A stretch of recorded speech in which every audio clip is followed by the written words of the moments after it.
Hello everyone, welcome back to my another mini blog. So আজ যাবো college, তাই ready হয়ে নিই। চলো রেডি হয়ে দেখা হচ্ছে। সো আমি রেডি হয়ে পড়েছি, আর তারপরে বাইরে বৃষ্টি পড়ছিল, আর আমাদের এখানকার ওয়েদার খুবই খারাপ। তারপর গুড়ি গুড়ি বৃষ্টি পড়ার সময় আমরা বেরিয়ে পড়েছিলাম। আর এই যে আমি, আর চলো আমি তাহলে যাই, তোমরা দেখতে থাকো। না পাই ডেকে ফিরে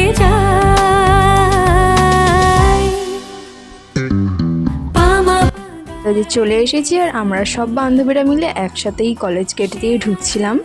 আর তারপর আমরা রুমের মধ্যে গিয়ে কেউ গল্প করছে, কেউ ফোন ঘাঁটছে, আর কেউ লিখছে। আর এইভাবেই হচ্ছে কলেজ লাইফ কেটে গেল আমাদের একটা বছর।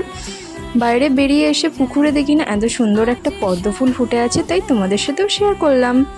তারপর চলে এসেছি কমন রুমে একটু আড্ডা মারতে। খুব খিদে পেয়ে গেছিলো, তাই চলে গিয়েছিলাম ক্যান্টিনে। আর ক্যান্টিন থেকে আমরা নিয়েছিলাম ঘুগনি মুড়ি আর ভেজিটেবিল চপ।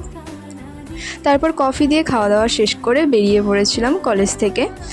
তখনও গুড়ি গুড়ি বৃষ্টি পড়ছে, কিন্তু আমরা আর দাঁড়াইনি, কারণ আর দাঁড়িয়ে লাভ নেই। বাড়ি যখন যেতেই হবে, চলো বাড়ি যাই। শ্যামপুরে এসে খেয়েছিলাম চিকেন ঘুগনি আর খেয়েছিলাম চিকেন মোমো। এই দুটোই আমার খুবই ফেভারিট। আর তোমাদের কার কার পছন্দের অবশ্যই কিন্তু কমেন্ট করে জানিও। খেয়ে দিয়ে বাড়ি ফিরছিলাম, আর দেখলাম যে এরকম কী সব সেজে ঠাকুর বিসর্জন দিতে যাচ্ছে। সব ফলো করে দিও। আজ এইটুকুই থাকুক, চলো বাই।